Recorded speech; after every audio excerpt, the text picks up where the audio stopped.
I walked into the executive conference room on the 12th floor, my portfolio clutched against my chest like armor. The morning sun cut through the floor-to-ceiling windows, casting long shadows across the polished mahogany table where 5 board members sat in silence. Robert Caldwell stood at the head of the table, his silver hair perfectly styled, his expression unreadable. This was supposed to be my presentation, the moment I'd show the sustainable luxury evening where collection I'd spent 6 months developing. Instead, he slid a single sheet of paper across the table toward me. Before we jump back in, tell us where you're tuning in from. And if this story touches you, make sure you're subscribed because tomorrow, I've saved something extra special for you. Your services are no longer required. Effective immediately. Security will escort you out. The words didn't register at first. I looked down at the termination letter, my name typed in cold, formal print. For years of arriving before dawn, of staying late to perfect every stitch, of building relationships with fabric suppliers across 3 continents, all reduced to a single sentence. My hands trembled as I lifted my eyes to meet his. Robert's face remained stone, but there was something else there, a flicker of satisfaction he couldn't quite hide. But the collection launch is in 3 weeks. I've already confirmed the venue, the models, the press list. He adjusted his cufflinks, a gesture I'd seen him make countless times when he wanted to appear unbothered. The company is moving in a different creative direction. Your vision no longer aligns with our brand identity. This decision is final. Brandon, my husband, sat 2 seats away from his father. Our eyes met for just a second before he looked down at his phone, his jaw tight. He'd known. The realization hit me like cold water. He'd known this was coming and said nothing. I opened my mouth to argue, to defend the work that had consumed my life, but Robert raised his hand. Lauren, his assistant, appeared at the door as if summoned by invisible signal. She smiled apologetically, but her presence made it clear that this conversation was over. I gathered my portfolio, my notebook, the fabric samples I'd brought to show the board, and walked out with whatever dignity I could salvage. The clicking of my heels against the marble floor echoed through the hallway, each step feeling like a retreat from everything I'd built. Security met me at my desk. A cardboard box sat waiting, already half filled with my belongings. Photographs of fashion shows I'd coordinated, sketches pinned to my cubicle walls, the coffee mug Nina had given me last Christmas, all of it boxed up as if I'd never existed here. I wanted to scream, to demand answers, but the security guard's patient expression told me resistance would only make this worse. Nina found me in the stairwell 20 minutes later, tears streaming down my face as I sat on the cold concrete steps. She crouched beside me, her hand on my shoulder, saying nothing because there was nothing to say. The injustice of it burned in my chest. I'd given Caldwell and Associates the best years of my creative life, and Robert had discarded me like a failed prototype. The path that led me to that conference room began long before I ever met Brandon Caldwell. I grew up in a cramped apartment in Bridgeport, the kind of neighborhood where ambition was viewed with suspicion and dreams were luxuries we couldn't afford. My mother worked double shifts at a textile factory on the south side, coming home with her fingers stained from dye, her back aching from hours bent over industrial machines. She never complained, but I saw the exhaustion etched into her face every night. Fashion wasn't a practical choice for someone like me. It was the domain of people who summered in the Hamptons, who had trust funds and connections and parents who could finance their mistakes. But my grandmother, before she passed, had been a seamstress who made wedding dresses for neighborhood brides. She taught me to see fabric not as mere material, but as possibility. Every scrap of cloth held potential. Every stitch was a small act of creation. I put myself through the School of the Art Institute working 3 jobs. Mornings, I opened a coffee shop in River North, memorizing orders for lawyers and executives who never learned my name. Afternoons, I attended classes, often running between buildings with fabric samples spilling from my backpack. Evenings, I worked retail at a boutique on Oak Street, studying how wealthy customers moved through space, how they touched cashmere and silk, the language of luxury I needed to learn. Student loans piled up like winter snow, heavy and suffocating. I lived on ramen and day-old pastries from the coffee shop, patching my own clothes until they couldn't be patched anymore. My classmates talked about internships in Paris and New York, opportunities that required unpaid labor I couldn't afford. While they networked at gallery openings, I was steaming dresses for women who spent more on a single handbag than I made in a month. But I was good. Better than good. My senior thesis collection, a line of evening wear made from reclaimed factory textiles, won the department's top honor. A professor connected me with Caldwell and Associates, a mid-sized fashion distribution company that was expanding their design division. The interview process was grueling, 3 rounds of presentations and technical assessments, but I walked out with a job offer and a salary that felt like wealth compared to what I'd been surviving on. I started as a junior design assistant, the lowest rung on a ladder I was determined to climb. The work was tedious at first, organizing fabric libraries, preparing mood boards for senior designers, sitting in meetings where my ideas were recorded but never credited. I stayed late every night, studying the company's distribution networks, learning which manufacturers could handle complex techniques, building relationships with sales representatives who could tell me what was actually moving in stores. Slowly, I earned more responsibility. Small projects at first, accessories for a spring line, then coordinating a capsule collection for a regional department store. I learned to navigate the politics of the design floor, to present ideas in ways that made executives feel like they'd thought of them first, to compromise on details that didn't matter while protecting the elements that did. By my 3rd year, I was leading projects. The evening wear line I developed for a Chicago boutique sold out in 6 weeks, generating buzz that caught the attention of fashion buyers across the Midwest. Robert Caldwell himself called me into his office, the first time he'd spoken to me directly, and told me I had a future with the company. His approval felt like validation for every sacrifice I'd made. That was also the week I met Brandon at a company event. He was charming in an easy, effortless way that came from never having to worry about money or status. We talked about design theory and sustainable fashion, and he seemed genuinely interested in my perspective. When he asked me to dinner, I said yes, not knowing then that every personal milestone would eventually become entangled with my professional life. Our relationship moved quickly. Within 6 months, we were talking about marriage. Within a year, I was being introduced to his family at their estate in Lake Forest, a sprawling property that made me acutely aware of the distance between our backgrounds.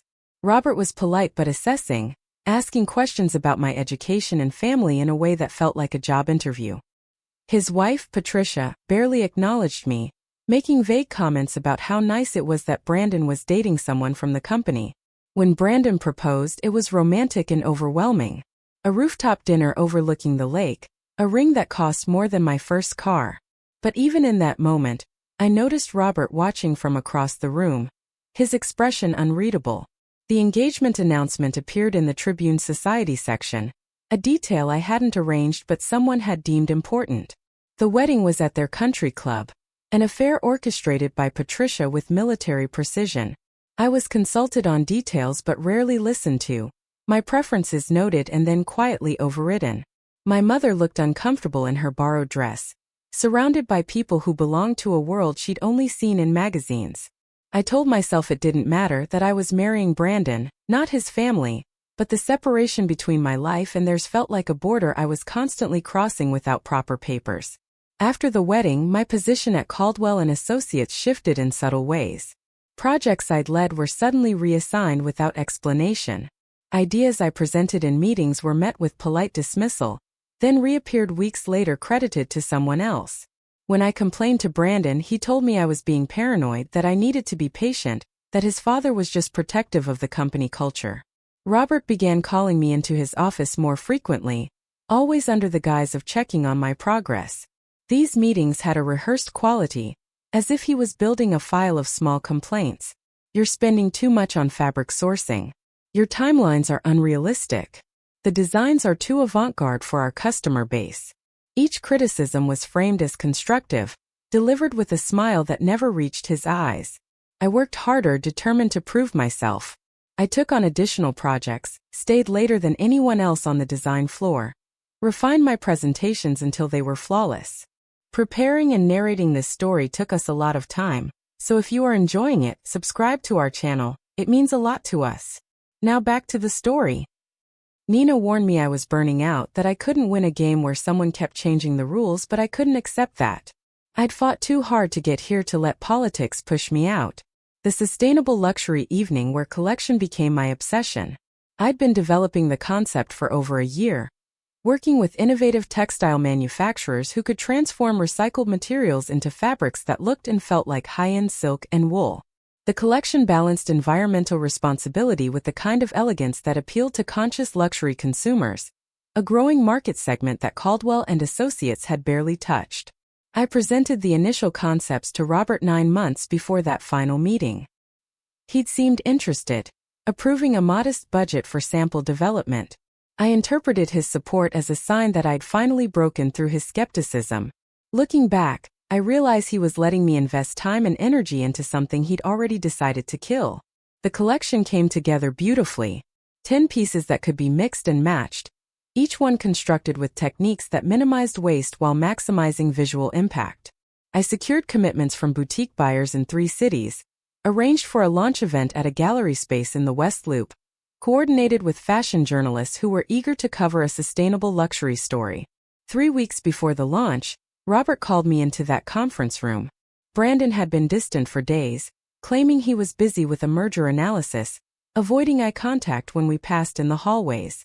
I'd attributed it to work stress, never imagining he was preparing for what was coming. The termination letter cited vague performance issues and creative differences. No specific failures, no documentation of problems, just corporate language designed to provide legal cover. I was being erased, my work absorbed into the company's archives, my collection likely to be dismantled, and its best elements rebranded under someone else's name. Security escorted me through the lobby as former colleagues pretended not to notice. The receptionist who'd greeted me every morning for 4 years suddenly became fascinated with her computer screen. The cardboard box felt heavier with each step, not from its contents but from the weight of humiliation pressing down on my shoulders. Brandon didn't call that day, or the next. When he finally came home to our Lincoln Park apartment, it was to pack a bag. His father thought it would be better if we took some space, he said, as if the decision had been made for him, as if he had no agency in the dissolution of our marriage. He left his key on the kitchen counter and walked out, the door closing with a soft click that felt louder than any argument. I sat in the apartment we'd chosen together, surrounded by furniture we'd picked out, photographs of a life that now felt like fiction. The portfolio I'd carried out of Caldwell and Associates sat on the coffee table, a testament to work that would never see daylight. Everything I'd built, both professionally and personally, had collapsed in a single morning. Nina came over that night with wine and takeout. She didn't offer empty reassurances or tell me everything would be fine. Instead, she sat with me in silence, occasionally refilling my glass, letting me process the magnitude of what had happened. When I finally spoke, my voice was hoarse from crying. He fired me because I'm his daughter-in-law. Because he never wanted Brandon to marry someone like me. Because I was always going to be the girl from Bridgeport who didn't belong. Nina set down her glass and looked at me directly. Maybe. Or maybe he fired you because you're talented enough to threaten him. Because that collection you made is better than anything Caldwell and Associates has produced in a decade. Because he saw what you could become and decided to stop it before you realized it yourself. Her words hung in the air, reframing the narrative I'd been constructing. I'd been seeing my termination as a rejection, a confirmation of my inadequacy. But what if it was the opposite? What if Robert had recognized exactly how good I was and decided to eliminate the competition before I became dangerous? The days after my termination blurred together into a haze of uncertainty and rage. I'd wake up at dawn out of habit, my body still programmed for the early morning commute, only to remember I had nowhere to go. The apartment felt smaller somehow, as if the walls were closing in with each passing hour. I'd sit at the kitchen table with my laptop open, scrolling through job listings that all seemed to require references I no longer had, connections that had evaporated the moment I walked out of that building. Brandon's absence left a strange hollow quality to the space. His toiletries were gone from the bathroom, his side of the closet empty except for wire hangers that clinked together whenever I opened the door. We'd been together for 3 years, married for 1, and he'd abandoned me without a real conversation. No fight, no explanation beyond his father's vague directive about needing space. I called him twice that first week, but both times it went straight to voicemail. By the 3rd week I stopped trying. My mother called every other day. Her voice tight with worry she tried to mask as casual interest. "You doing okay, honey? You need anything?" I lied and told her I was fine, that I was taking some time to reassess my career goals, spinning the termination into something that sounded like a choice. She didn't believe me. I could hear it in her long pauses, but she didn't push. She knew about pride, about the specific shame that came from having to admit defeat. Nina stopped by most evenings after work. She'd bring food, usually something from the Thai place near her apartment, and we'd eat while she told me office gossip. Robert had hired someone to replace me within a week, a designer named Christopher from New York who'd apparently worked for a notable ready-to-wear brand. He'd been given my projects, my contacts, even my desk by the window. She told me this not to hurt me, but because she knew the not knowing would be worse. What happened to the sustainable collection? I asked one night, pushing pad thai around my plate without eating it. Nina's expression darkened. Christopher presented it to the board last week. Changed a few fabrics, tweaked some silhouettes, but it's essentially your work. Robert praised him for his innovative approach to eco-conscious luxury. Direct quote. The betrayal shouldn't have surprised me, but it did. I'd expected them to shelve the collection, maybe pick it apart for individual elements, but to hand it wholesale to my replacement and let him take credit felt like a particular cruelty. I imagined Christopher standing in that same conference room, presenting designs I'd agonized over, receiving approval that should have been mine. I need to do something, I said, not sure yet what that something was. I can't just let this go. Nina leaned back against the couch, studying me with the careful assessment of someone choosing her words deliberately. What do you want? She finally asked. Do you want revenge? Or do you want to build something that makes what they did to you irrelevant? The question sat between us, heavy with implication. Revenge was tempting, visceral, the idea of exposing Robert's theft or sabotaging the collection launch. But Nina was right. Revenge was a temporary satisfaction that wouldn't change my circumstances. Building something, creating success that existed independent of Caldwell and Associates, that was permanent. I want to launch the collection myself, I said, the words forming even as I realized their impossibility. I want to show everyone what I'm capable of without his company, without his name, without any of it. Nina nodded slowly, as if she'd been waiting for me to arrive at this conclusion. Then you need a plan. And probably a lawyer. The lawyer came first. Marcus Webb had an office in a converted loft space in the West Loop, the kind of place that suggested success but not excess. Nina's cousin had used him for a contract dispute, and she vouched for his combination of strategic thinking and reasonable fees. I met with him on a Wednesday morning, bringing every piece of documentation I'd kept from my time at Caldwell and Associates. Marcus was younger than I'd expected, maybe 40, with an easy demeanor that concealed a sharp attention to detail. He listened to my story without interrupting, occasionally making notes on a legal pad, his expression neutral. When I finished, he leaned back in his chair and tapped his pen against the desk. Did you sign a non-compete agreement? He asked. I pulled out my employment contract, a document I barely read when I signed it 4 years ago. Marcus studied it for several minutes, occasionally referencing something on his computer screen. His silence made me nervous, each passing second feeling like a door closing. You're in better shape than you might think, he finally said. The non-compete is limited to direct competitors in the fashion distribution space. You can't work for another distribution company for 18 months, but it says nothing about starting your own brand. And more importantly, they terminated you without cause, which means the non-compete is arguably unenforceable anyway. Relief flooded through me, followed immediately by anxiety about everything else launching a brand would require. Marcus seemed to read my expression. Here's what I recommend. File the paperwork to establish your business entity now, get that protection in place. Document everything related to your collection, every sketch, every fabric swatch, every email. If Caldwell tries to claim you stole their intellectual property, we need to prove these designs existed before you left their employment. What about the collection Christopher is launching? Can I stop that? Marcus shook his head. Unless you can prove malicious intent or demonstrate significant financial harm, it's unlikely. But here's what you can do. Launch your version first better with clear documentation of your creative process.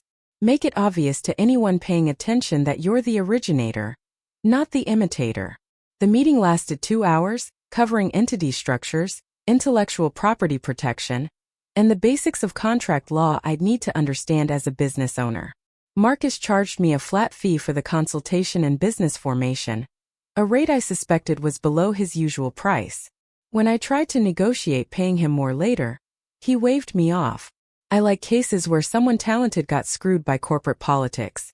Win or lose, it's more interesting than reviewing merger documents. Just promise me when you're successful, you'll remember I helped you get started.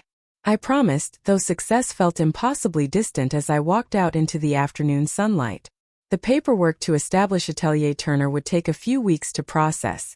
In the meantime, I had to figure out how to fund a fashion launch with savings that were rapidly depleting, and no income to replace them. That night, I spread my financial documents across the kitchen table. My checking account had enough to cover 3 months of rent and basic expenses, maybe 4 if I was extremely careful. My savings, built up over years of careful budgeting, would stretch another 2 months beyond that. 6 months total before I'd be unable to pay for anything. A deadline that felt both generous and terrifyingly short. The collection itself needed funding. Fabric costs, sample production, pattern making, the venue for a launch event, models, photography, all of it required capital I didn't have. I made lists breaking down every expense, looking for places to cut costs without compromising quality. Some expenses were negotiable. I could photograph the collection myself if I bought better lighting. I could do my own alterations instead of hiring a seamstress. I could find a cheaper venue, maybe even use Nina's loft if I was desperate. But fabric couldn't be compromised. The entire premise of the collection was sustainable luxury, which meant working with manufacturers who could deliver both environmental responsibility and high-end quality. Those manufacturers weren't cheap, and they certainly didn't extend credit to unknown designers with no track record. I needed approximately $30,000 to launch properly. The number sat on the page like an accusation, impossible and necessary in equal measure. I had about $8,000 in accessible savings. The gap between those numbers felt unbridgeable. Nina suggested crowdfunding, but I dismissed it immediately. Crowdfunding required an audience, people who believed in you enough to invest in an idea. I had a LinkedIn profile with 300 connections, most of whom worked at Caldwell and Associates and had probably been told some version of why I'd been terminated. I had no social media presence, no platform, no proof of concept beyond designs that existed only in my portfolio. What about a small business loan? Nina asked, pouring us both wine as we sat in my living room. The financial documents still spread across the coffee table. I tried. 3 banks, all rejections. No collateral, no business history, recently unemployed. I'm exactly the kind of risk they're trained to avoid. There has to be someone willing to take a chance on you. I wanted to believe her, but belief required optimism I couldn't access. The fashion industry was notoriously difficult to break into, especially at the luxury level. For every success story, there were hundreds of talented designers who never made it past their first collection, who ended up back in corporate jobs or teaching or abandoning the field entirely.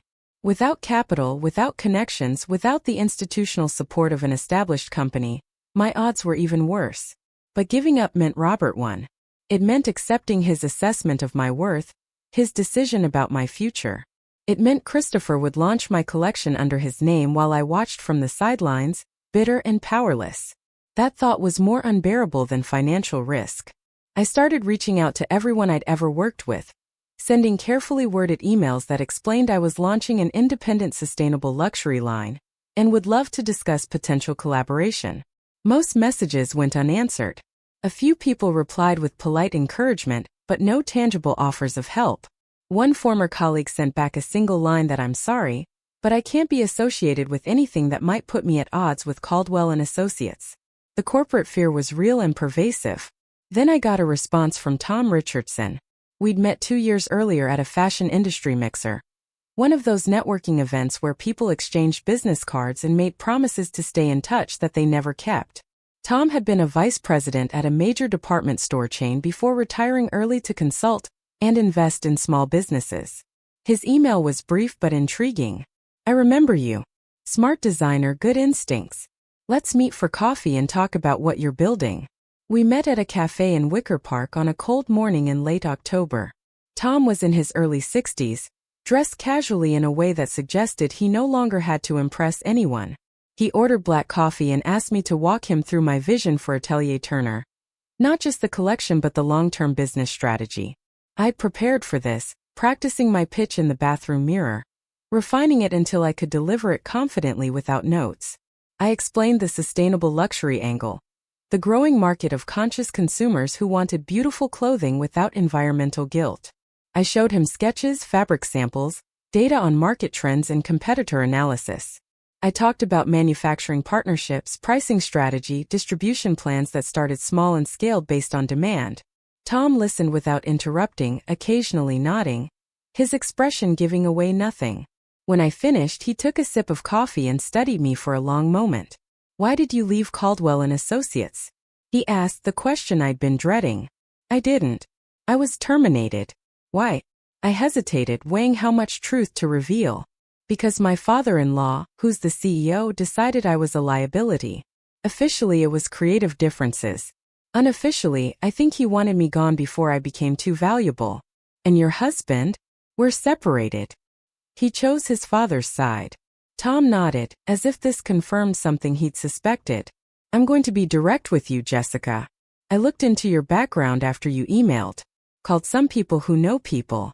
The story I heard is that you were fired for performance issues, that you were difficult to work with, that you stole company designs on your way out." My stomach dropped. Of course Robert would control the narrative, poisoning the well before I could tell anyone what really happened.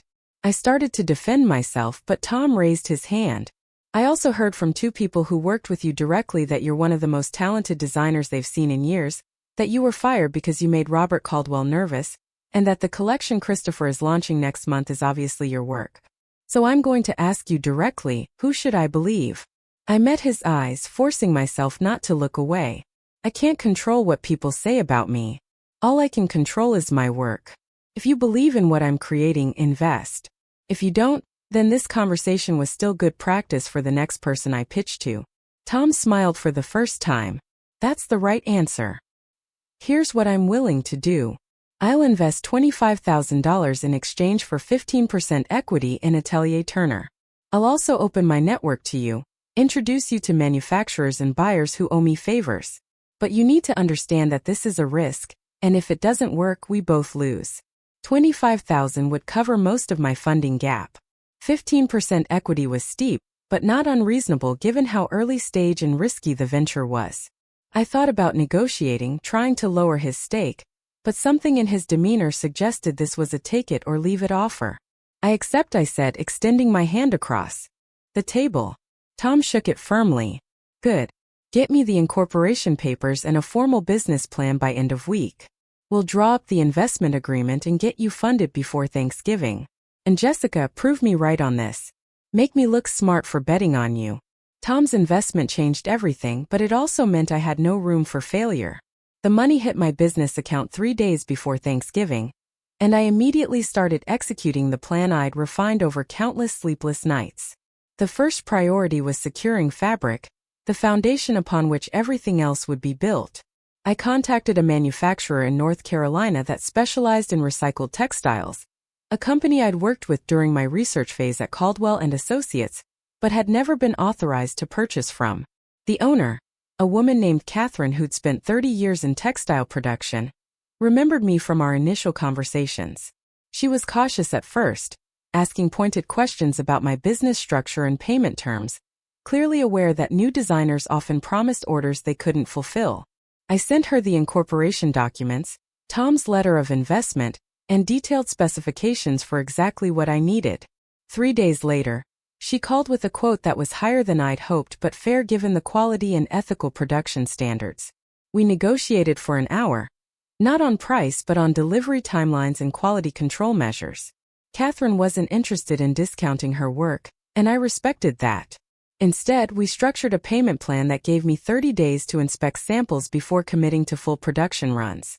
It was a gesture of trust from someone who had no particular reason to trust me, and I made a mental note that if Atelier Turner succeeded, Catherine's company would always be my first call for materials. The fabric samples arrived in early December, carefully wrapped bundles that I spread across my apartment floor like treasure. The recycled silk had a subtle texture that caught light beautifully. The wool blends were soft but structured, and the innovative cotton-polymer combination felt like luxury while being entirely sustainable. I photographed each piece, documenting the quality for my records, already envisioning how they would transform into the designs I'd been carrying in my head for months. Nina helped me find studio space, a converted warehouse in Wicker Park that had been subdivided into work areas for artists and small businesses. The rent was manageable barely, and the space itself was raw but functional. Exposed brick walls, concrete floors, large windows that let in natural light, and enough square footage to set up cutting tables, a sewing station, and a small area for client consultations. The landlord, a retired photographer named Vincent, gave me the first month at half price after I explained what I was building. Moving in felt like stepping into a different version of my life. I bought second-hand furniture from thrift stores and estate sales, sanded and refinished a large oak table that became my central workspace, hung industrial lighting that I'd found at a salvage yard. The studio slowly transformed from empty space into something that felt purposeful, a physical manifestation of the brand I was trying to create. I pinned fabric swatches to one wall, creating a color story that flowed from deep forest green through slate gray to cream. On another wall, I hung my original sketches, the designs that had been rejected or ignored at Caldwell and Associates but that I still believed in. The work itself was consuming in a way that felt both exhausting and exhilarating.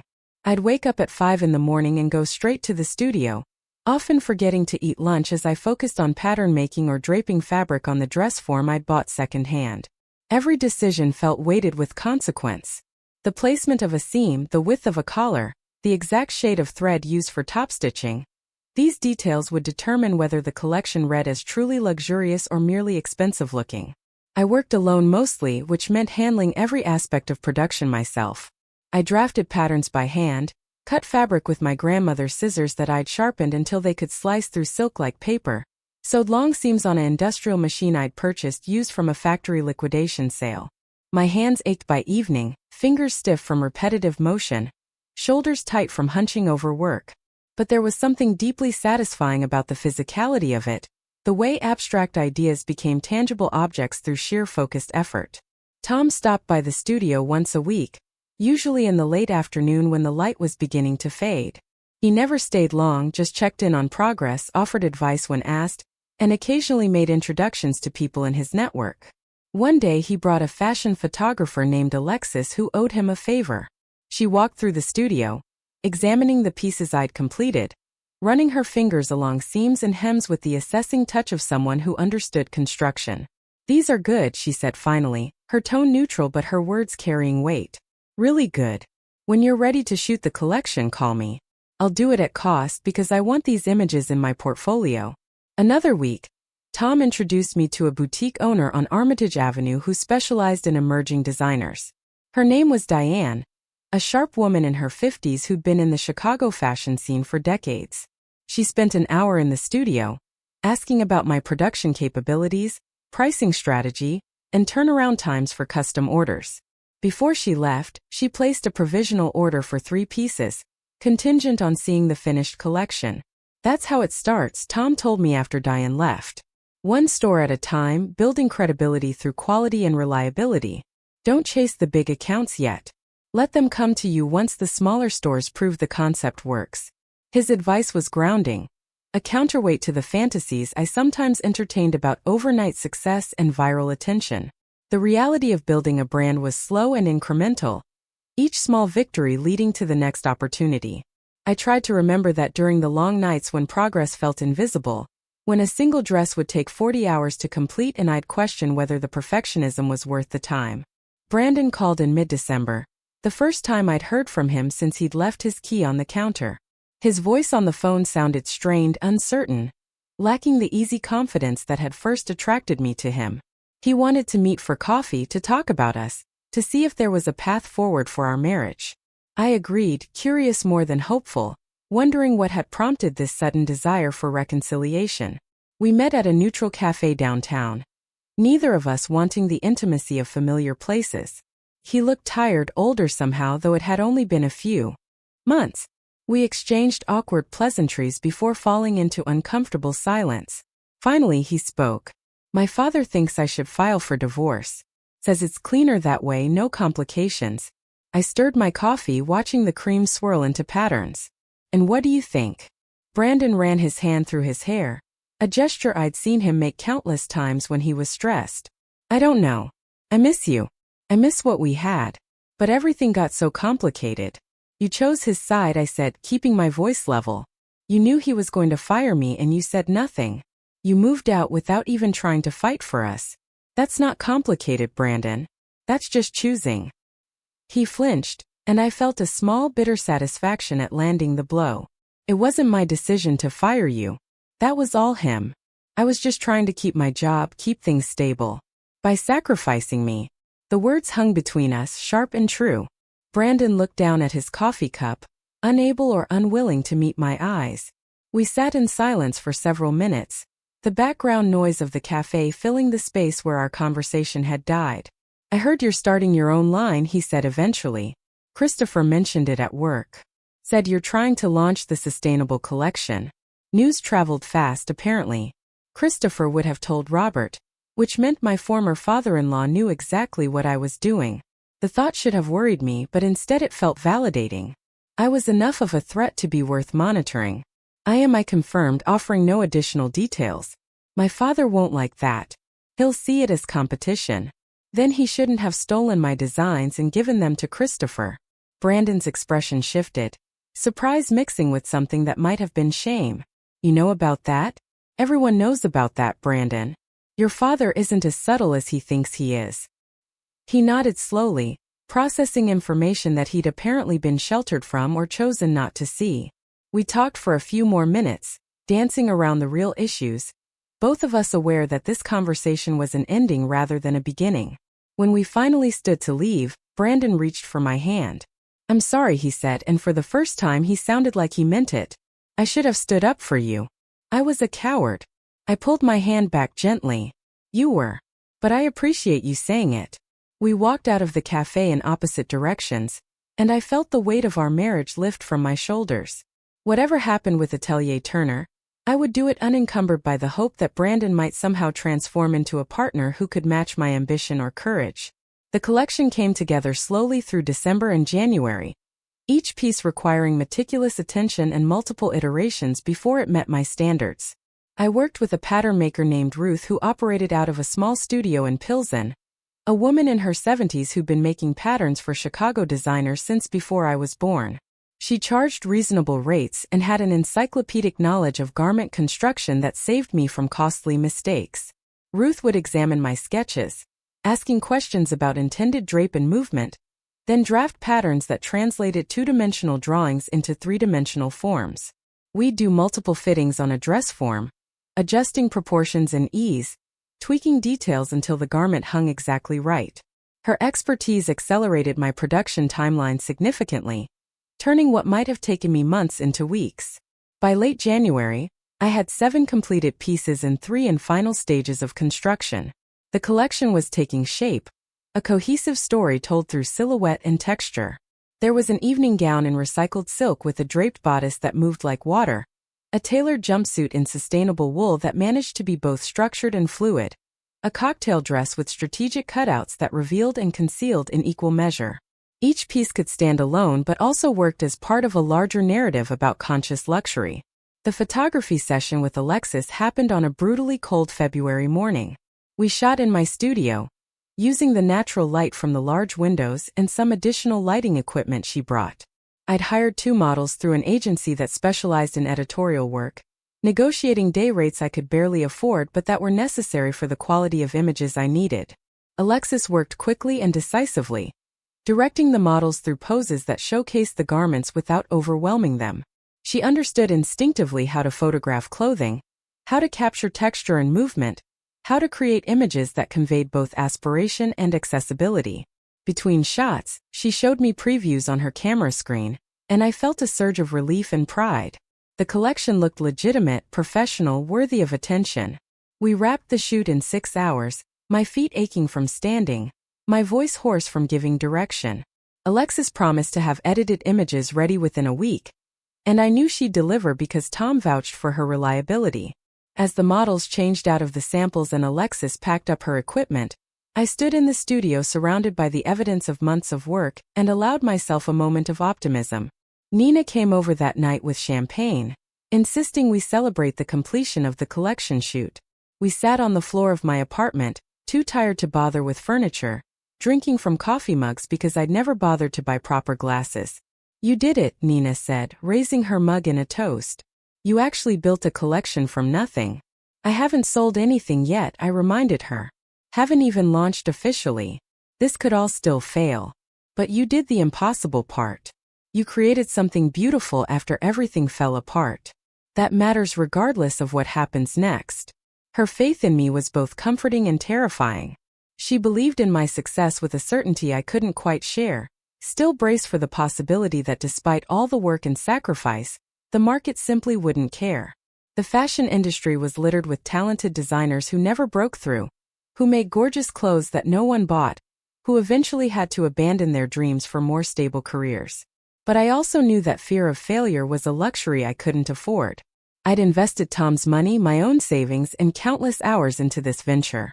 Retreat wasn't an option, not when I'd come this far. The only way forward was to launch the collection and let the market decide whether I'd built something worth paying attention to. The launch strategy came together through consultation with Tom and research into how other independent designers had successfully introduced their brands.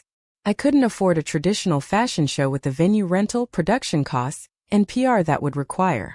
Instead, I planned an intimate presentation event at my studio, inviting carefully selected buyers, stylists, and fashion journalists to view the collection in the space where it had been created. The invitation list was small, maybe 40 people, but each name had been chosen strategically. Local boutique owners who carried emerging designers, stylists who worked with clients seeking unique pieces, journalists from fashion blogs and Chicago publications who covered local design. I drafted personalized emails to each person, explaining the sustainable luxury concept and offering them an exclusive first look at Atelier Turner. The response rate was lower than I'd hoped but higher than I'd feared.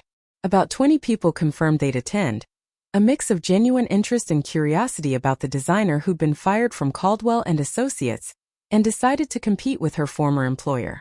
I tried not to think too much about their motivations, focusing instead on creating an event experience that would showcase the collection effectively. Nina helped me transform the studio for the presentation.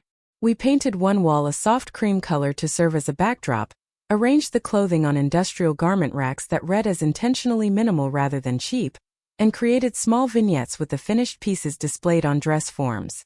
I printed cards with information about each garment's sustainable materials and construction techniques, wanting attendees to understand the thought and ethics embedded in every piece.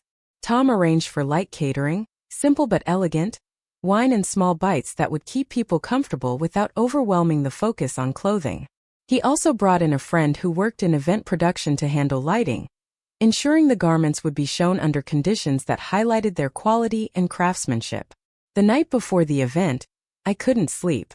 I lay in bed reviewing every detail, wondering what I'd forgotten, playing out scenarios of success and failure. What if no one showed up? What if they came but hated the collection? What if buyers were politely interested but didn't place orders?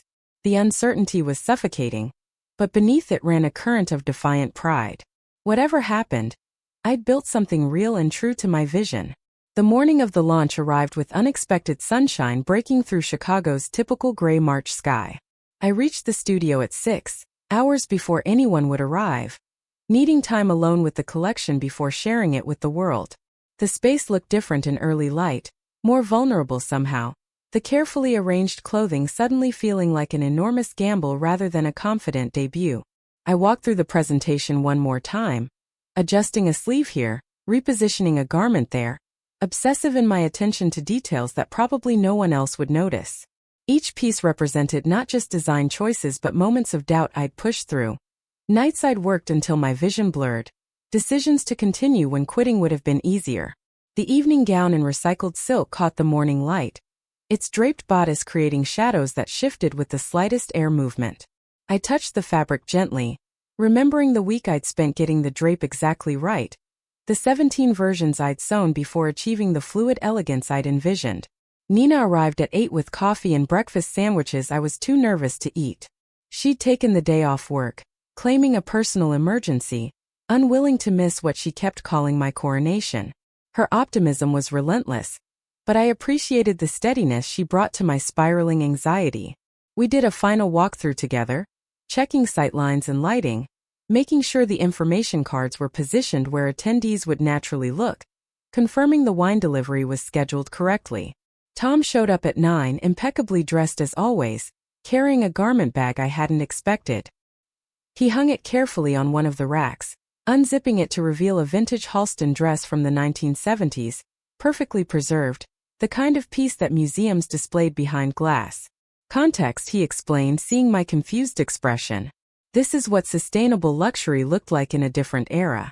Same principles you're working with, quality and longevity over trends and disposability.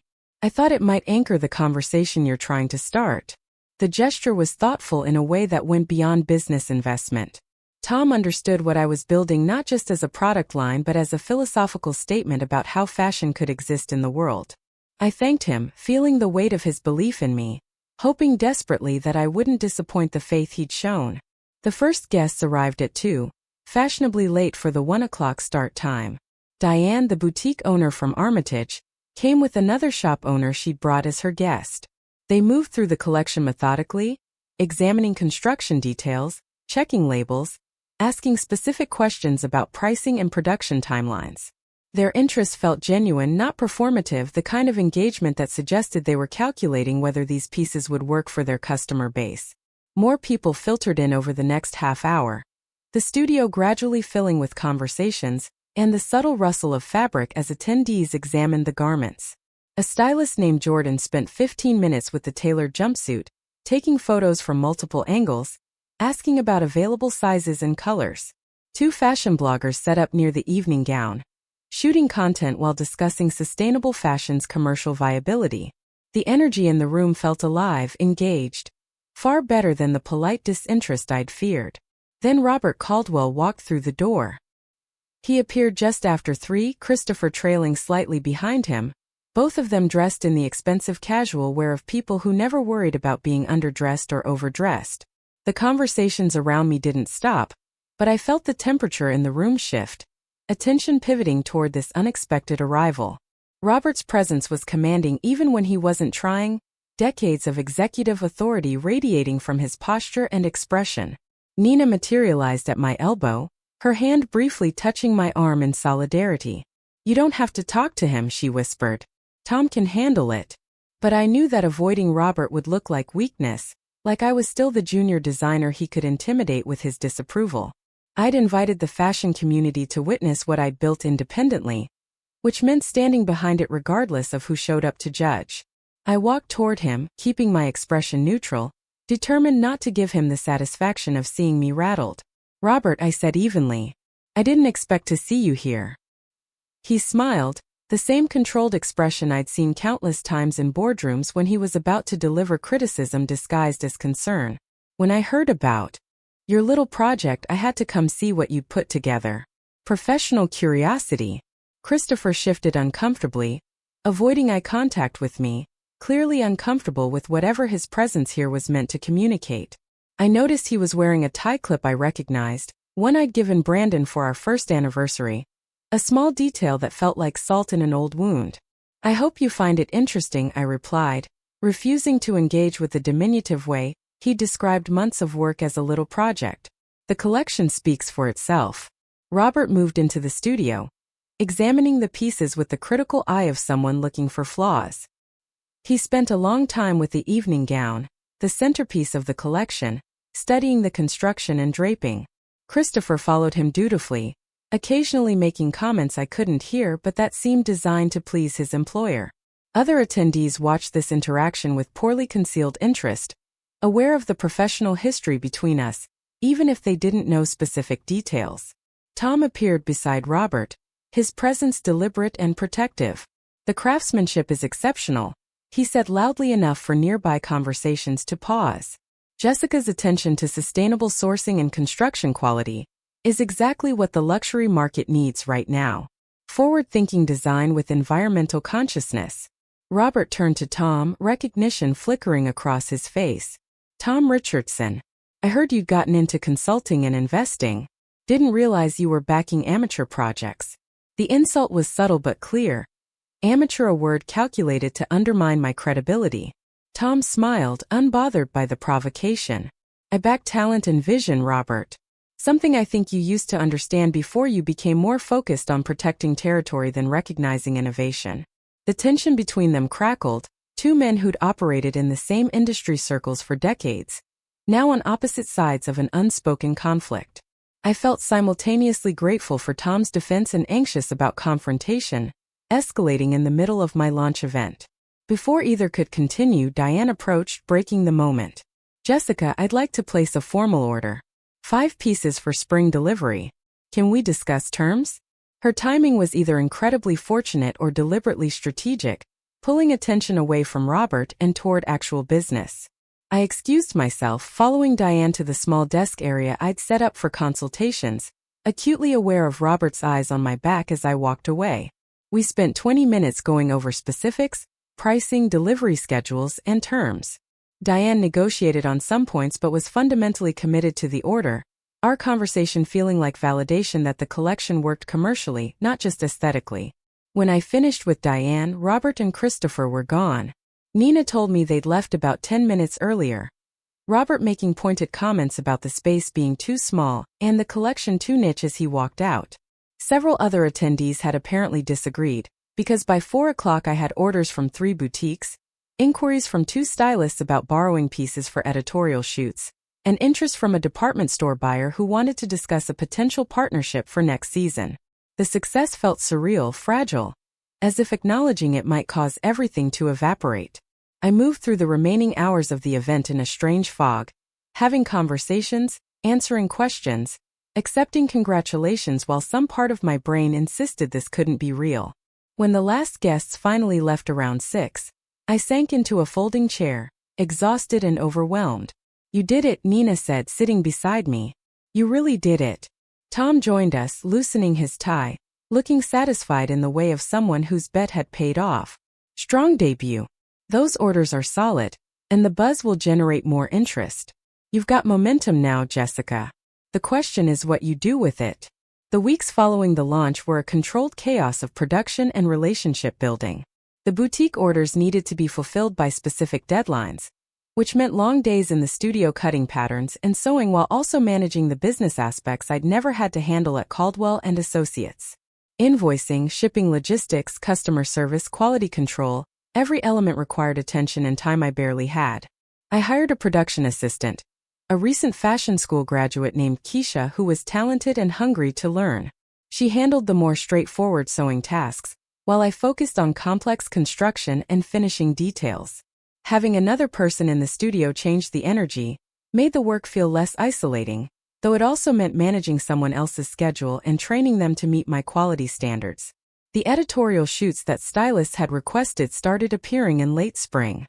A Chicago lifestyle magazine featured the evening gown in a spread about sustainable luxury. The images Alexis had shot looking even better in print than on screen. A fashion blog with significant national readership included the tailored jumpsuit in a roundup of emerging designers to watch. Each placement generated traffic to the minimal website I'd built, inquiries from potential customers, and interest from additional retailers. Orders increased steadily through summer. I established relationships with 6 boutiques across Chicago and the Midwest, each carrying a curated selection of Atelier Turner pieces. The production schedule was relentless, but I developed systems and workflows that made it manageable. Catherine's textile company became a reliable partner, delivering quality fabrics on time, even extending payment terms as my order volume grew. Ruth continued creating patterns for new designs I was developing, our collaboration becoming more intuitive as she learned my aesthetic sensibilities. The financial picture remained tight but sustainable.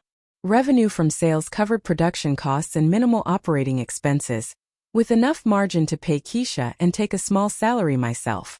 Tom's initial investment had been crucial for launching, but the business was now generating enough cash flow to operate independently. I tracked every dollar obsessively, knowing that one production mistake or lost order could destabilize everything I'd built.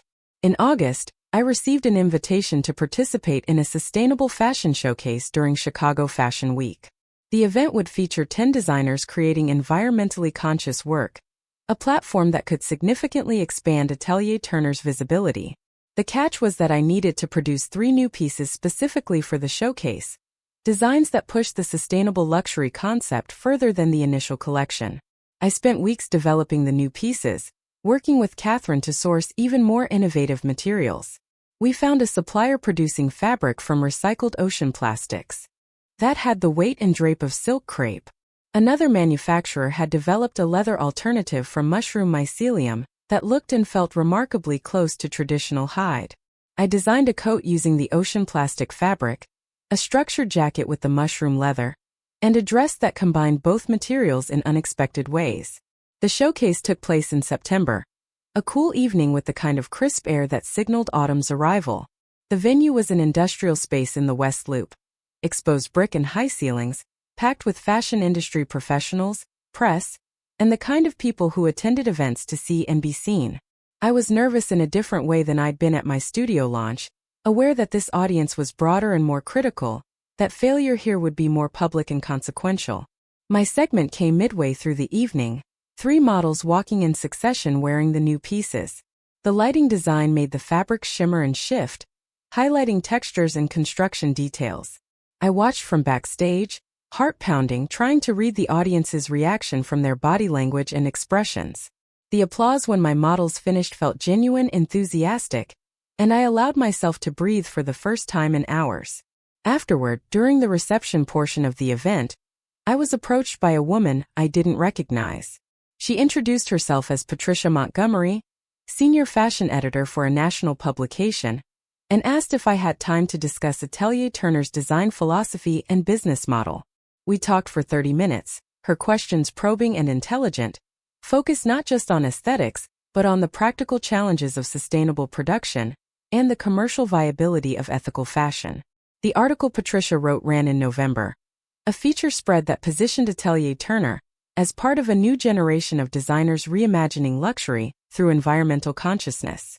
The piece included photos from the Fashion Week showcase, quotes from our conversation, and commentary from industry experts about the growing sustainable fashion movement. The exposure was transformative, suddenly elevating my small operation into national conversation. Orders flooded in from boutiques outside Chicago, inquiries from department stores I'd once dreamed of selling to, and requests for interviews from fashion media. I hired 2 more production assistants to keep up with demand, expanded into a second studio space adjacent to my original location, and started developing a more structured production schedule with seasonal collections rather than one-off pieces. The business was growing faster than I'd anticipated, exciting and terrifying in equal measure. Tom advised caution, warning against expanding too quickly or taking on debt to scale production. "We want sustainable growth," he reminded me during one of our weekly check-ins. "This isn't about becoming the next fast fashion brand. It's about building something that lasts, that maintains quality and ethics even as it expands." His wisdom kept me grounded when the momentum felt overwhelming, when opportunities presented themselves that might compromise the values I'd built the brand around. I turned down a department store contract that required production timelines I couldn't meet without sacrificing quality. I declined a licensing deal that would put my name on products I hadn't designed. Each decision felt like turning away from success, but also like protecting the integrity that made Atelier Turner meaningful. In December, almost exactly a year after Tom's initial investment, I held my first runway show. It was modest by industry standards, held in my expanded studio space rather than a formal venue, but it felt monumental. 20 looks walked the improvised runway, a complete collection that told a cohesive story about sustainable luxury, innovation within constraint, and beauty that didn't require environmental destruction. The audience included buyers from major retailers, editors from national publications, stylists who worked with celebrities, and the small community of supporters who believed in Atelier Turner from the beginning. Nina sat in the front row beside Tom, both of them beaming with pride. Catherine flew in from North Carolina to see her fabrics transformed into finished garments. Ruth attended with her daughter, quietly emotional about seeing her patterns come to life on the runway. The show lasted 15 minutes, models moving through the space with the confidence of people, wearing clothes that fit perfectly and felt special. I designed each piece to be both statement and staple, garments that could anchor a wardrobe while making clear ethical commitments. The finale look was an evening gown that seemed to float, constructed entirely from recycled materials but looking like something that belonged on a red carpet. When the final model completed her walk and I stepped onto the runway for a bow, the applause was genuine and sustained. I saw people standing, phones out capturing the moment, expressions of appreciation that felt like vindication. This was what Robert Caldwell had tried to prevent, what he'd fired me to stop, and it had happened anyway because he couldn't actually control my talent or determination.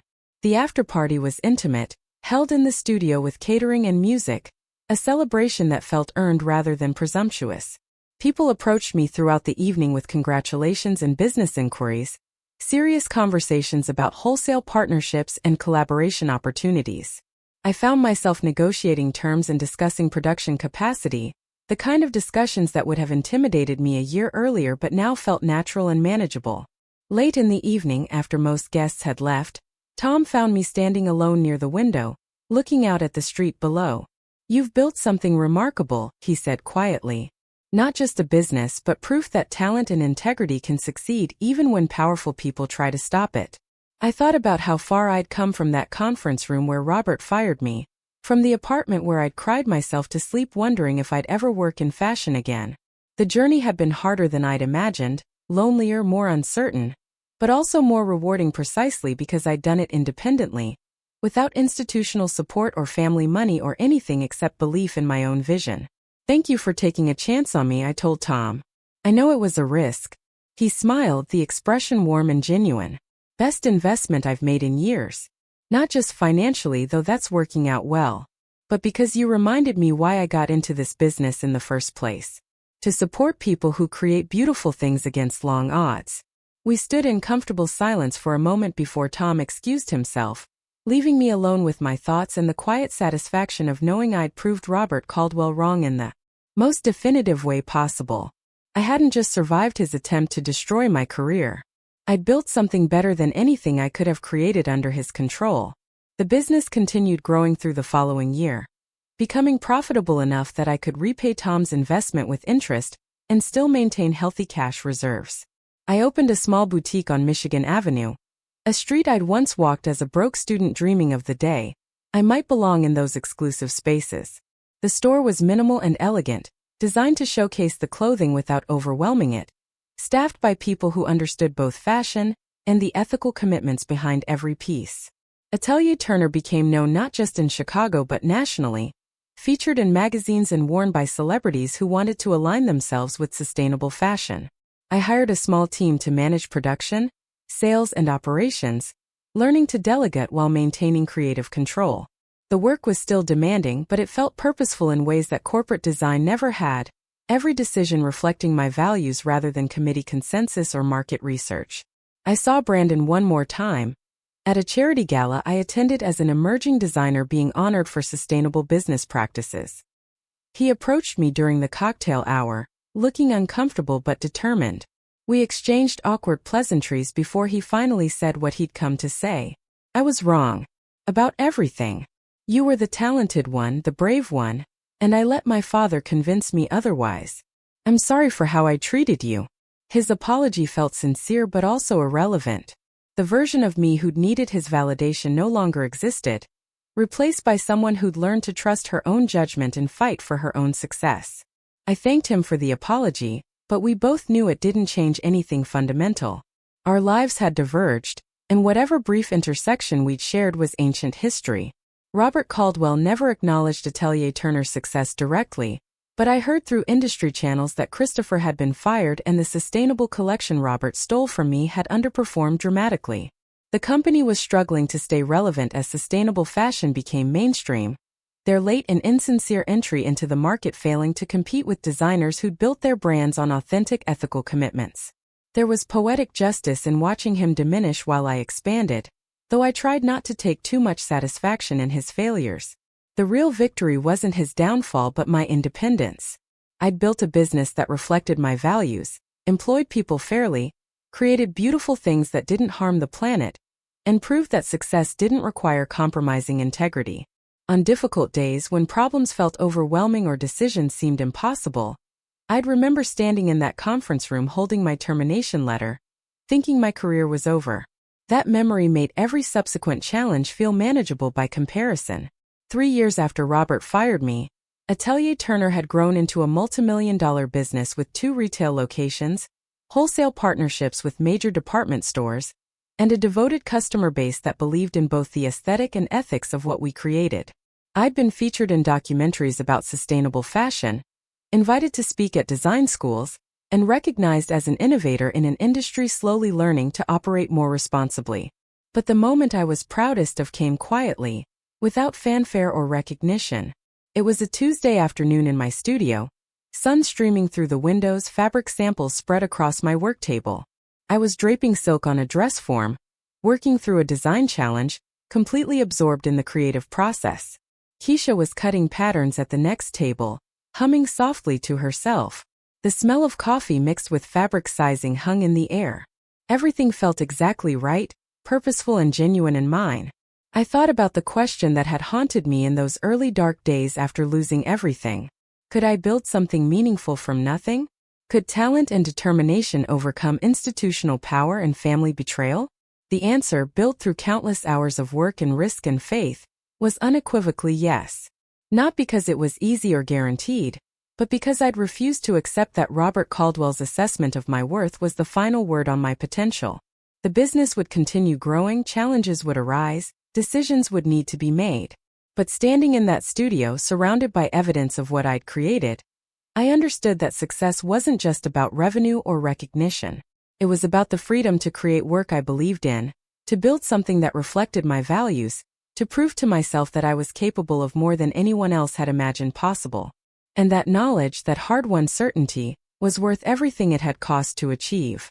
The spring collection launch for year 4 brought unexpected complications that tested everything I'd built.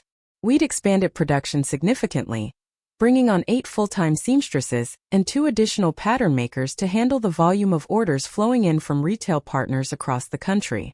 The Michigan Avenue boutique was thriving, generating consistent revenue, and serving as a showroom where buyers could experience the brand in its intended context. But growth had introduced complexity I hadn't fully anticipated. The distance between creative vision and operational execution stretching wider with each passing month.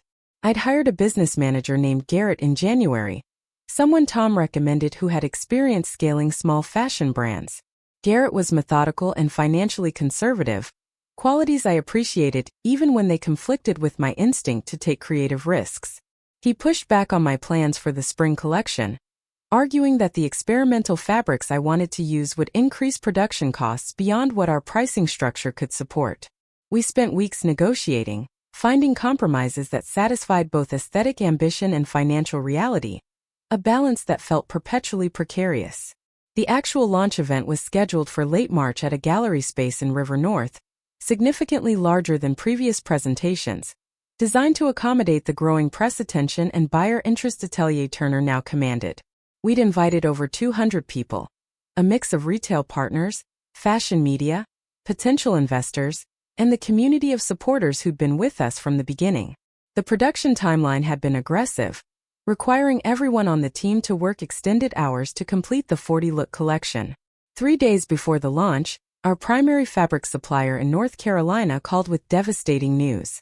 A fire at their manufacturing facility had destroyed significant inventory, including materials we'd already paid for and were counting on for completing the final 12 looks. Catherine was apologetic and devastated, her voice breaking as she explained what had happened. The facility had insurance, but replacement materials would take weeks to produce, time we didn't have with the launch event already scheduled and guests confirmed. I stood in the studio after that phone call, surrounded by partially completed garments, feeling panic rise in my chest like floodwater. Garrett immediately started calculating costs for canceling the event, rescheduling, managing the public relations fallout. But canceling felt like failure, like admitting I couldn't handle the pressure of operating at this scale. I'd spent years proving I could overcome obstacles through creativity and determination, and I wasn't ready to abandon that identity now. Nina, who still worked at Caldwell and Associates, but had become increasingly disillusioned with corporate fashion, took an extended lunch to meet me at the studio. She found me sitting on the floor, fabric swatches scattered around me, trying to redesign 12 looks with materials I actually had access to. She didn't offer empty reassurances, just sat down beside me and started sorting through the available fabrics, her practical assessment grounding my spiraling thoughts. What if we leaned into it, she suggested after a long silence. Made the supply chain disruption part of the story. Sustainable fashion is about adapting to constraint, working with what's available, rather than demanding unlimited resources. These 12 looks could showcase that philosophy in action, proving the brand's values aren't just marketing, but actual operational principles. Her reframing shifted something in my perspective. Instead of seeing the fire as a disaster to overcome, I could position it as an opportunity to demonstrate authentic commitment to sustainable practices. We spent the next 72 hours redesigning those 12 looks, using deadstock fabrics I'd been saving, incorporating vintage textiles from estate sales, creating garments that were even more environmentally conscious than the original designs. The work was exhausting and technically challenging, but it felt aligned with the brand's core identity in ways the original plans hadn't quite captured. The team rallied with extraordinary dedication. Keisha worked overnight shifts, her sewing machine running until dawn. Ruth came out of semi-retirement to help draft emergency patterns, her decades of experience enabling her to work at speeds that seemed impossible. Even Garrett, initially skeptical of the redesign approach, threw himself into logistics, coordinating fabric sourcing and managing the production schedule with military precision. The studio became a collective effort, everyone understanding that we were fighting not just to launch a collection, but to prove Atelier Turner could handle adversity without compromising values. The launch event arrived with the particular anxiety that comes from knowing you've done everything possible, but can't control how it will be received. The gallery space looked stunning, our team having transformed it with minimal, but elegant staging that let the clothing be the primary focus. The 40 looks were arranged on custom racks and dress forms, each piece accompanied by detailed information about its materials and construction. The 12 redesign looks had special signage explaining the supply chain disruption and how we'd adapt it, transparency that felt risky but authentic. Guests began arriving at 7, the space filling quickly with the fashion industry crowd I'd slowly become familiar with over the past years. Diane came early, as always, bringing 2 other boutique owners she'd been mentoring. Patricia Montgomery, the editor who'd written the breakthrough feature on Atelier Turner, arrived with a photographer, immediately gravitating toward the redesigned pieces and asking detailed questions about the creative process behind the emergency adaptation. Tom positioned himself near the entrance, greeting guests and making strategic introductions, his presence both supportive and confidence-building. Then I saw her walk through the door, a woman I didn't immediately recognize but whose bearing suggested importance. She was perhaps 50, impeccably dressed in a way that read as expensive without being showy, moving through the space with the confidence of someone accustomed to being the most important person in any room. She examined the collection methodically, spending significant time with each piece, occasionally making notes on her phone. Other guests seemed to recognize her, conversations pausing slightly as she passed, though no one approached her directly. Tom materialized at my elbow, his voice low. "That's Victoria Chan, fashion director at Bergdorf Goodman. If she's interested, it could change everything for the brand's national profile." My stomach tightened with a mixture of excitement and terror. Bergdorf Goodman represented the apex of luxury retail, the kind of account that could elevate Atelier Turner from successful independent brand to genuine fashion industry player. But it also meant scrutiny and standards that could expose any weakness in our production capabilities or design consistency. I watched Victoria examine the redesigned pieces, trying to read her expression for any indication of her assessment. After nearly an hour of circulating through the collection, Victoria approached me directly. Her handshake was firm, her eye contact unwavering, the interaction feeling like both introduction and evaluation. She asked pointed questions about production capacity, quality control processes, and scalability of the sustainable sourcing model. I answered honestly, acknowledging limitations while emphasizing the systems we'd built to maintain consistency.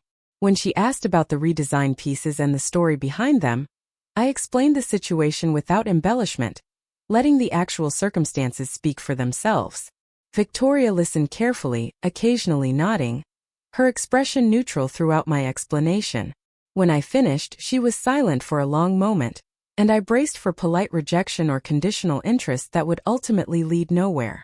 Instead, she pulled out her phone and showed me her calendar. I want to schedule a meeting at our New York office in 2 weeks. Bring samples, production timelines, and wholesale pricing for a potential exclusive partnership. We're looking for emerging sustainable brands that can deliver both aesthetic excellence and operational reliability. Based on what I'm seeing here, Atelier Turner might be exactly what we need. The conversation continued for another 15 minutes, covering logistics and expectations, but I barely processed the details, too stunned by the opportunity being presented. After Victoria left, having spent nearly 90 minutes at the event, Tom found me again, his expression conveying proud satisfaction. That went better than we could have hoped, he said. But you need to understand what you're stepping into. Bergdorf will expect perfection, consistent delivery, and the ability to scale production significantly. It's a huge opportunity, but also enormous pressure. I knew he was right, that accepting a partnership with a retailer of Bergdorf's caliber would fundamentally change the business, requiring systems and capacity we'd need to build quickly. But I'd spent years proving I could rise to challenges that seemed impossible, and this felt like the natural next step in that progression. We'd started in a converted warehouse with second-hand equipment and determination, grown into a profitable business with national recognition, and now stood on the threshold of entering the most prestigious retail environment in American fashion. The meeting in New York happened on a rainy April morning. The Bergdorf Goodman offices located in a building that radiated understated luxury. Victoria's team included a senior buyer, a merchandising director, and someone from their sustainability initiatives program, all of them asking detailed questions about every aspect of Atelier Turner's operations. I'd prepared extensively, bringing samples that demonstrated construction quality, documentation of our supply chain ethics, and detailed financial projections showing we could handle increased production volume. The conversation lasted 3 hours, covering everything from fabric sourcing to quality control to marketing strategy. They pushed back on our pricing, arguing it was too low for Bergdorf's positioning and would undervalue the brand.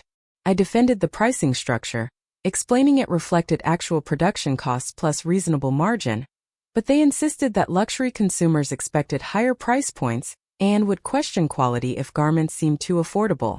We negotiated, eventually landing on pricing that felt uncomfortable, but that they assured me was necessary for the partnership to work.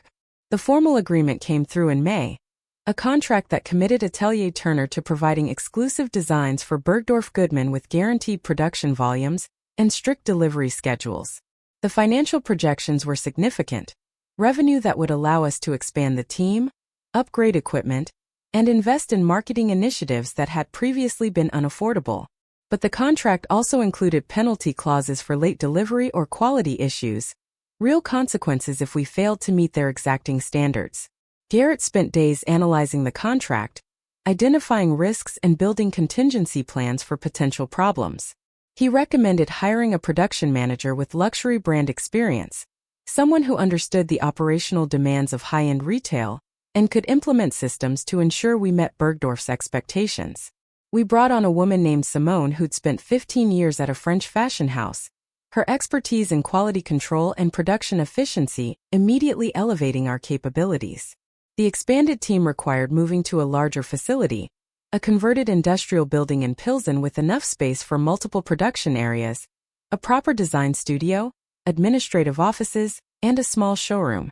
The move happened over a frantic 2-week period in June, everyone working to transport equipment and set up the new space while maintaining production schedules for existing orders. The new facility felt simultaneously exciting and overwhelming, physical evidence of how far we'd grown, but also a reminder of how much more complex the business had become. Training the expanded staff to meet Bergdorf's quality standards consumed most of the summer. Simone was exacting but fair, implementing quality control checkpoints throughout the production process, documenting every deviation from specifications, creating systems that caught problems early rather than discovering them at final inspection. Some of the original team members struggled with the increased rigor, accustomed to the more informal approach we'd used when the business was smaller.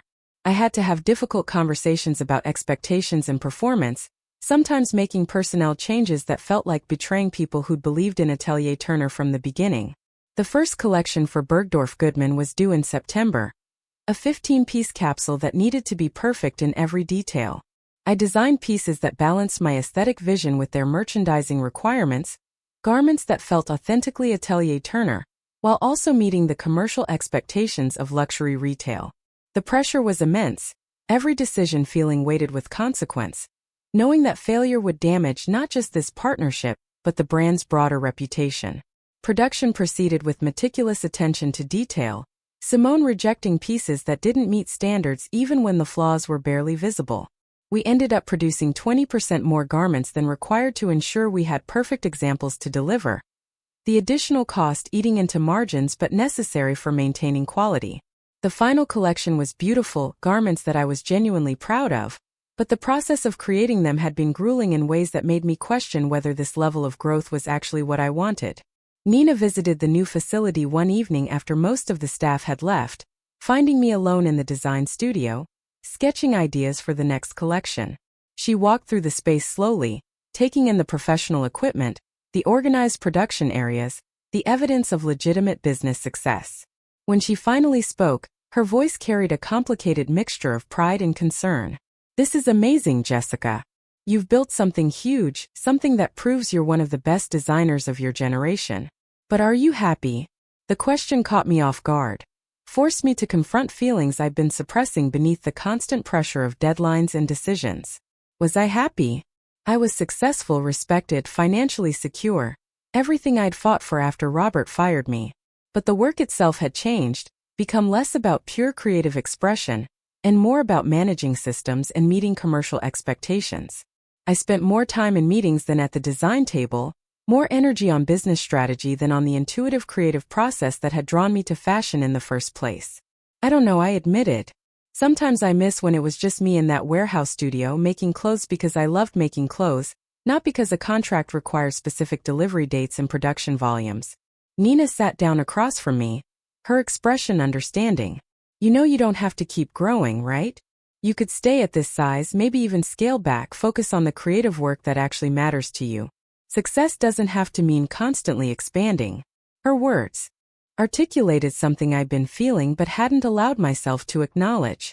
The pressure to grow had come partially from market expectations and business opportunities, but also from an internal need to prove myself beyond any doubt, to build something so successful that no one could ever question my talent or dismiss my work.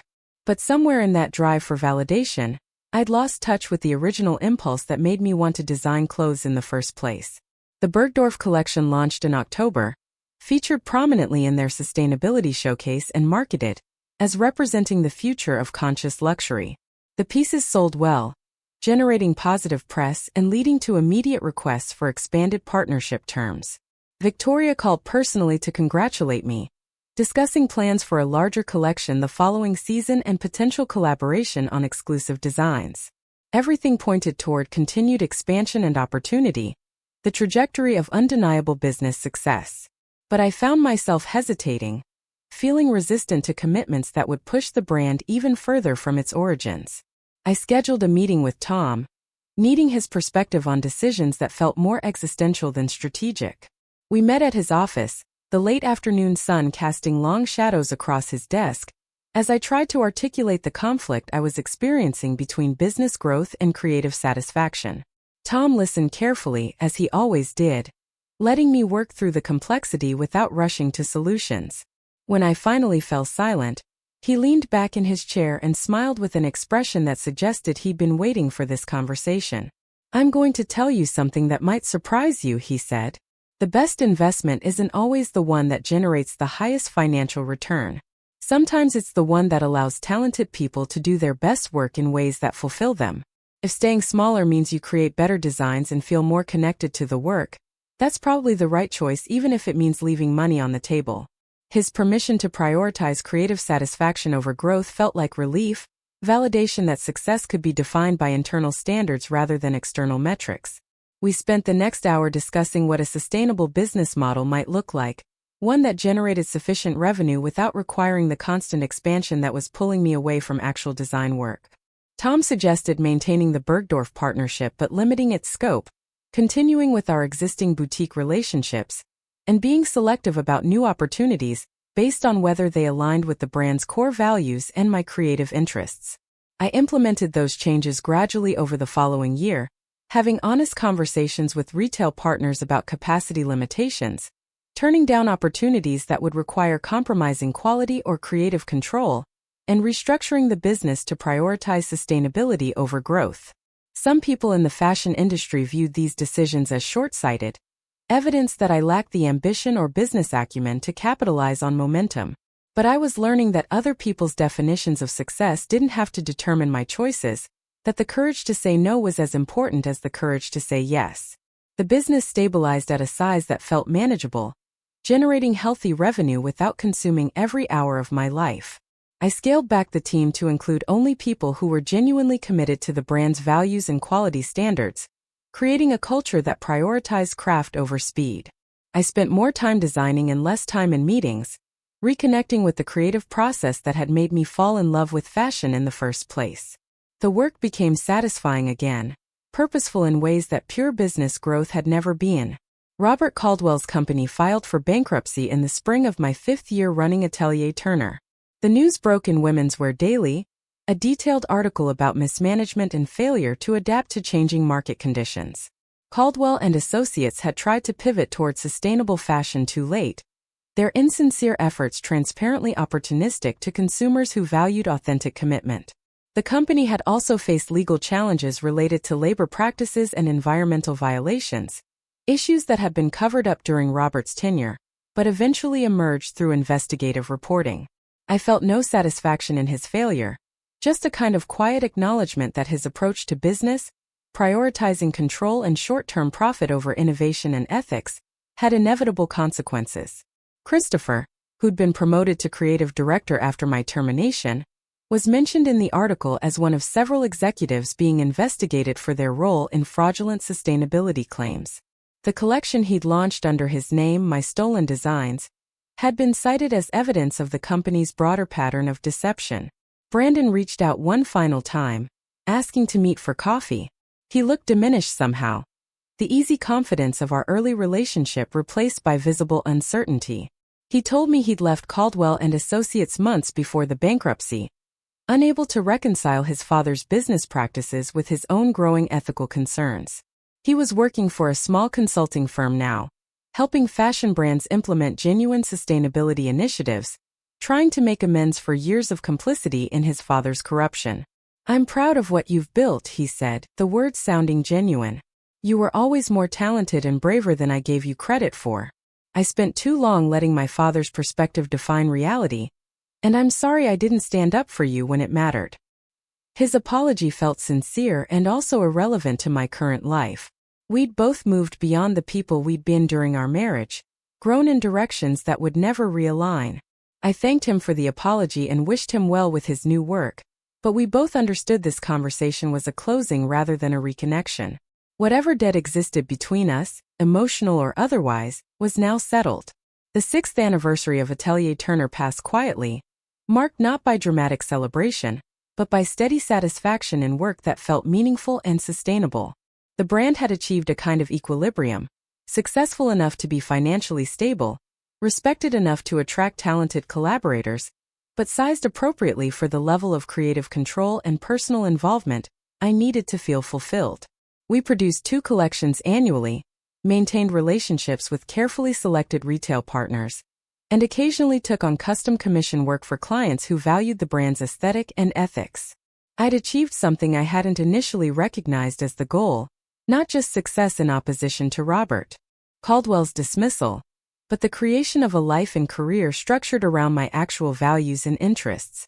The vindication wasn't in becoming bigger or more profitable than Caldwell and Associates, though that had happened accidentally. It was in building something authentic that sustained itself through genuine quality and ethical practices, rather than exploitation and deception. Nina eventually left her corporate job and joined Atelier Turner full-time, bringing her operational expertise and institutional knowledge of the fashion industry.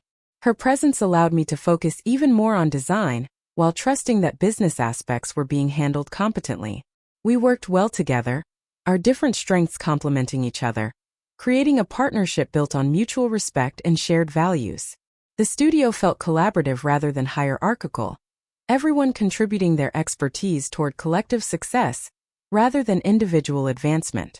On a cool October morning in year 7, I stood in the design studio, working on sketches for the spring collection. Sunlight streamed through the large windows, illuminating fabric samples spread across my work table. The studio hummed with quiet, productive energy, seamstresses working on production pieces, Nina reviewing wholesale orders, Keisha consulting with a client about a custom commission. Everything felt balanced and purposeful, exactly what I'd hoped to create when I first started this journey. My grandmother's sewing scissors sat on the table beside my sketches, the same scissors she'd used to make wedding dresses in our Bridgeport neighborhood decades earlier. I'd inherited them after her death, carried them through design school and my years at Caldwell and Associates, packed them in that cardboard box when security escorted me out. They'd cut every piece of fabric in every Atelier Turner collection, a physical connection between her immigrant dreams and my realized ambitions. I thought about the question I'd asked myself in those dark days after being fired, whether I could build something meaningful from nothing, whether talent and determination were enough to overcome institutional power and family betrayal. The answer had been yes, but not in the straightforward way I'd initially imagined. Success hadn't come from simply proving Robert Caldwell wrong or achieving some objective measure of fashion industry validation. It had come from staying true to my values even when that meant limiting growth, from defining success by internal satisfaction rather than external metrics, from building something sustainable in both environmental and personal terms. The fashion industry would continue evolving, new challenges and opportunities would emerge, and Atelier Turner would need to adapt to remain relevant. But the foundation was solid now, built on authentic commitment to quality and ethics, rather than empty marketing claims or exploitative practices. Whatever happened next, I knew the brand could weather it, because it was rooted in principles that didn't shift with market trends or competitive pressures. Nina looked up from her desk and caught me staring out the window, lost in reflection. She smiled with the easy familiarity of someone who knew me well enough to read my moods. Good thoughts or just spacing out? Good thoughts, I confirmed, just appreciating how far we've come. She nodded, understanding without needing elaboration. We've built something worth protecting. Something real. And that reality, earned through years of work and risk and unwavering commitment to vision, was worth more than any revenge against Robert Caldwell or any external validation of success. I'd set out to prove I could design and sell beautiful clothes after being fired for threatening my father-in-law's ego.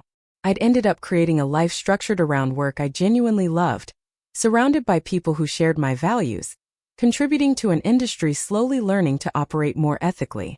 The journey from termination to fulfillment hadn't been linear or easy, but it had been mine, shaped by my choices and my refusal to accept other people's limitations on my potential. That knowledge, that hard-won understanding of my own capability and worth, was the real luxury I'd created.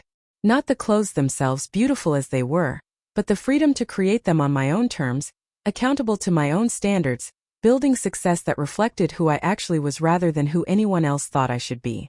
The invitation arrived on a gray November morning, elegant cream cardstock with embossed lettering requesting my presence at the Chicago Fashion Institute's annual gala.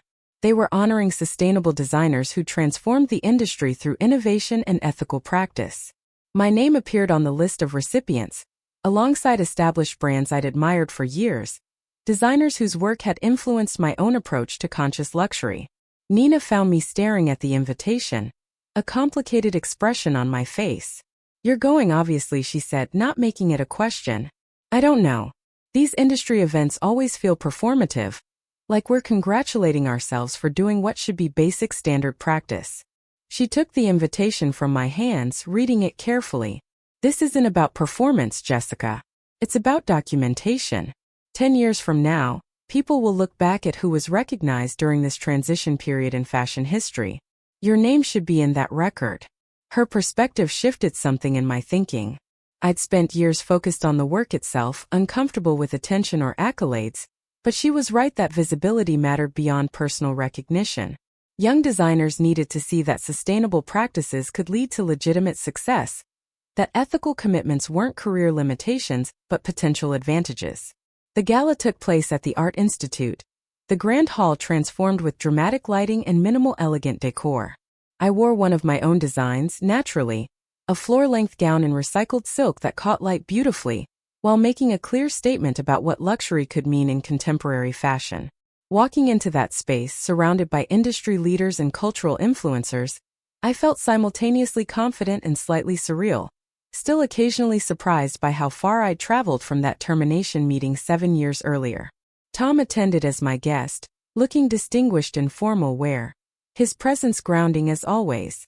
We moved through the pre-dinner reception, making small talk with other honorees and industry professionals. Several people approached to congratulate me on Atelier Turner's success, mentioning specific pieces they'd seen or purchased, sharing how the brand had influenced their own thinking about sustainable fashion.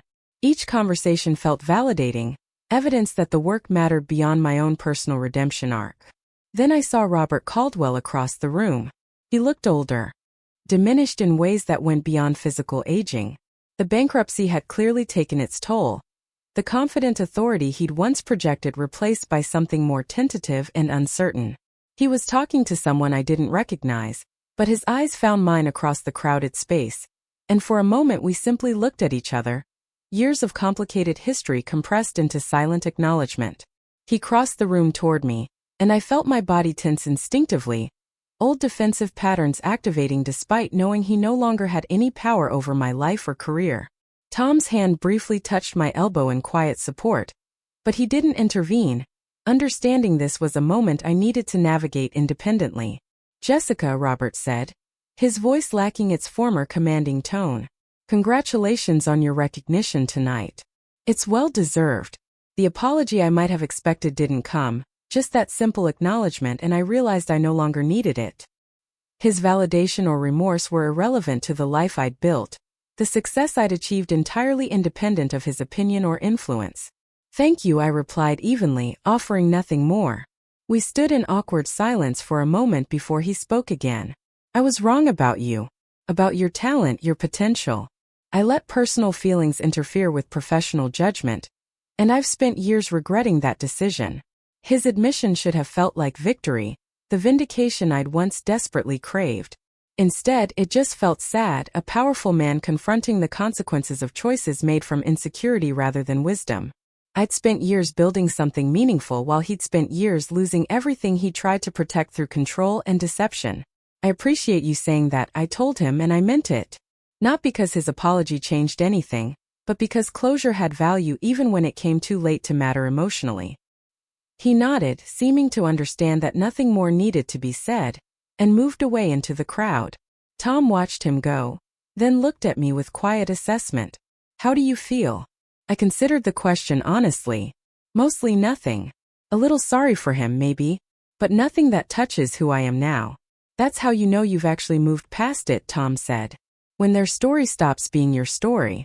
The ceremony itself was elegant and mercifully brief, each honoree receiving their recognition with short speeches about their contributions to sustainable fashion. When my name was called, I walked to the stage, accepting the award while cameras flashed and the audience applauded. I'd prepared brief remarks, thanking the people who'd supported Atelier Turner's journey, acknowledging the collaborative nature of creating ethical fashion, emphasizing that industry transformation required collective commitment rather than individual heroism. But standing at that podium, looking out at the gathered fashion community, I found myself deviating from my prepared speech, speaking from something more immediate and true. 7 years ago, I was fired from a job I loved for reasons that had nothing to do with my work quality or creative vision. That termination felt like the end of my career, the end of my dreams about what I might contribute to fashion. Instead, it became the beginning of understanding that real creative freedom requires independence, that the most meaningful work often happens outside institutional structures that prioritize control over innovation. I paused, gathering my thoughts, aware of Robert somewhere in the audience hearing these words. Building Atelier Turner taught me that success isn't about proving people wrong or achieving revenge against those who dismissed you. It's about creating work that reflects your actual values, building systems that allow talented people to thrive, contributing to industry change through authentic commitment rather than performative gestures. The recognition I'm receiving tonight isn't mine alone. It belongs to every person who believes sustainable luxury was possible when that seemed idealistic and uncommercial, every seamstress who took pride in quality construction, every customer who chose to support ethical fashion, even when easier options existed. The applause that followed felt different from earlier recognition, more personal somehow, as if I'd articulated something others in the room had also experienced but hadn't found words for. I returned to my seat beside Tom, feeling lighter, as if speaking those truths publicly had released something I hadn't realized I was still carrying. The evening concluded with dinner and dancing, the formal program giving way to more relaxed celebration. I spent time talking with other honorees, learning about their work, discussing challenges and strategies for continuing to push fashion toward more sustainable practices. These conversations felt energizing, reminding me that I was part of a larger movement, that individual brand success mattered less than collective industry transformation. Nina texted late in the evening, having watched the ceremony livestream from home. That speech was perfect. Honest without being bitter, proud without being arrogant. You've really grown into this role. Her message made me smile, appreciation for how she'd witnessed and supported every stage of this journey. From the devastating termination through the uncertain early days of building Atelier Turner, to tonight's formal recognition. Success felt sweeter shared with people who'd believed in me before there was any evidence their faith was justified. Driving home through quiet city streets, I thought about the question the gala had implicitly asked: what constituted meaningful contribution to fashion's evolution? The answer wasn't just about creating beautiful clothes or building profitable businesses, though those things mattered. It was about proving that different approaches were possible, that success didn't require exploitation or deception, that creative vision and ethical practice could coexist and even strengthen each other. Robert Caldwell had tried to end my career because he saw me as a threat to his control and authority. Instead, he'd accidentally freed me to build something more authentic and sustainable than anything I could have created within his company's constraints. That irony wasn't lost on me, the way his attempt at destruction had actually enabled my most meaningful work. The real victory wasn't the awards or recognition or even the business success. It was the quiet satisfaction of work done well according to my own standards, the knowledge that I'd built something genuine in an industry often dominated by superficiality and exploitation, the understanding that I'd helped, even in some small way, shift fashion toward practices that respected both people and planet. That night, standing in my apartment, I hung the award on the wall beside my grandmother's photograph. A visual connection between her immigrant dreams and my realized ambitions. She would have been proud, I thought, not just of the recognition but of the values that had earned it, the commitment to quality and ethics that she'd embodied in her own work making wedding dresses for neighborhood brides. Tomorrow would bring new challenges, design decisions and business problems, and the ongoing work of maintaining a brand in a competitive industry. But tonight, I allowed myself to simply appreciate how far I'd traveled, the obstacles overcome, the life built through determination and refusal to accept other people's limitations on my potential. And that appreciation, that hard-won peace with my own journey, was worth more than any revenge or validation or external measure of success. Up next, you've got 2 more standout stories right on your screen. If this one hit the mark, you won't want to pass these up. Just click and check them out.